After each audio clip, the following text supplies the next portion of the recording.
And it is my pleasure again to get to talk. We have two of the finest teaching coaches, knowledgeable coaches, game management coaches. Non-district game, that's good. We win, that's good. But the ebbs of the game, and I heard Coach John Wooden talk about ebbs and flows. We didn't have enough flows and too many ebbs tonight. I felt like the game was real choppy tonight. That's one thing I talked to the girls about. I just felt like it was kind of chaotic, and it was not – when we're in sync and in rhythm, and I feel like we're a rhythm team, and when we're in rhythm, we're really freaking good. But tonight, just different situations. We were in foul trouble. Early. So we were in foul trouble, which caused our rotations to be a little bit different. This is the first game for us not having Addie, who's, y'all called her a sharpshooter or a sniper. The rifleman. Or the rifleman. And usually against the zone, I put Addie in. I sub Addie for Trinity, and she usually, comes in and knocks down a couple of threes for us. And I felt like we didn't shoot the ball great tonight either. As a coach, you try to figure out what you could have done better to prepare them, things that you might have missed or not worked on solid enough. And so having this game on film where we can go and break it down and look through it, because we're going to see a bunch of zone. We're going to see a bunch of – hey, Rachel, bye. We're going to see a bunch of zones next week when we play Dyersburg at Dyersburg and O'Bine. Yeah. So we really got to look at this film and see where we need to make some progress and an improvement so that we can apply it next week. Anyways, go ahead, Joe. Well, I was just going to say it seems like they're flexing towards Carson a little more on their defense. And, of course, the way they play, there's several slides to the 2-3. They like to send their corners on the baseline out and bump back. And they had enough pressure. We had trouble delivering the ball for our shooting pockets and stuff because Carson only had the one big three, but it was big when she got it. We only had 3 threes for tonight. So, I don't know how much you want to say on air, but for the last, that's kind of been a pattern. And so that's one thing, we talked about challenging our girls, making sure you're in the gym these next 5 weeks. So that you're really getting the reps that you need. Because in practice right now, we're only going about an hour 15 just because of where we're at in the season. So you've got to spend some extra time getting those reps. And so we kind of talked to the girls, challenged them about making sure we're doing that. But I also didn't feel like we got to the line enough tonight. We only got to the line 6 times to their 17. And here in the last couple of weeks, it's been a big improvement for us is getting to the line, and we didn't get there tonight. One team foul on them in the first quarter.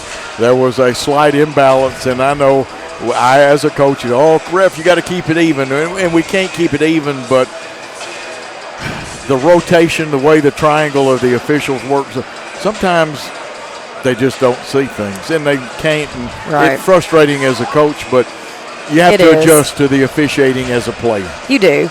And, some of that's still some maturity on us. Ivy, the way she plays, she is, she creates chaos. And so I felt like she got taken out of her element tonight just by not making some adjustments to how the refs were calling. She is a big energy for us. And so not having her presence on the court in the first half and then the beginning of the second half, you could tell that, we missed her, we needed her. She had a huge 3 late in the game that really stretched the game back out to 7 for us. And, and then Faith knocked down 2 free throws. She got a defensive stop on our end. She took a charge on our end, got an offensive foul called. And so the 2 seniors down the stretch did a great job doing things and finding ways to help you win. You're going to be proud of Ivy. In the fourth quarter, she could have fouled easily, reaching in, and she was the smart senior and backed off of it. I was really proud of her. Well, we got to have her and Faith on the court. And she had 4 fouls when she pulled She off. Did. I think most of the fourth quarter she had 4 fouls. Yeah. And so her ability to stay on the game, in the game, was huge for us. And so, again, I talk about film all the time. I study it, I look at it, and then I apply what we need to do into my practice plans, trying to figure out what I can do to help them be more successful. I take a lot of that responsibility on myself if we don't play well. What could I have done a little bit differently to put them in a better spot to be successful? Absolutely. But, at times we had very good ball movement. We saw some things in the high-low that looked good. And the one constant, most of the night the defense was a good constant for us. Now, I will say that I feel like our defense pretty much every night gives us a chance. If we're not scoring it well, if we're not shooting it well, whatever that may be, our defense, we still sit down and guard. And I will say that game, when you go to the state tournament, it's notoriously hard to score, especially in that first game when you're at the state tournament. And that game kind of felt like that, just trying to battle through the scoring droughts, but just maintaining, hey, keep playing defense, keep getting stops. And I felt like the girls did a great job of that tonight. Absolutely. And what Catie just told you about the state tournament, true. I lost the first round state tournament game 28-27, and it was not a stall game either. So I guess that last year I was at Summertown, we went into double overtime and won. I think we won like 32-30 in double overtime. I remember that game. I was not working that game on the network, but I was there, and these things happen. Defense is the only constant. It is. Now, you can control it much more than you can on offense. Next week, twice with O'Brien and once with Dyersburg.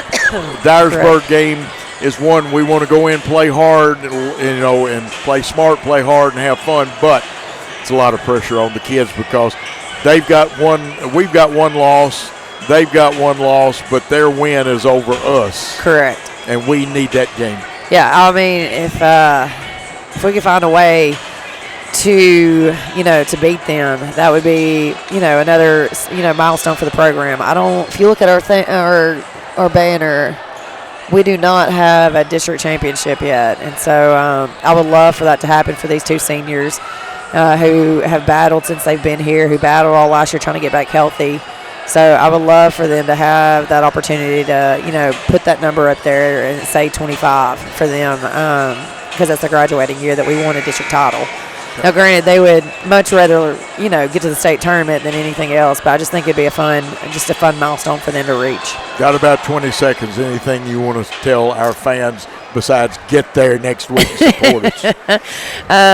Yeah, just always we appreciate the support. We've got a bunch of kids who walk around and take pictures, and they do a great job posting on social media.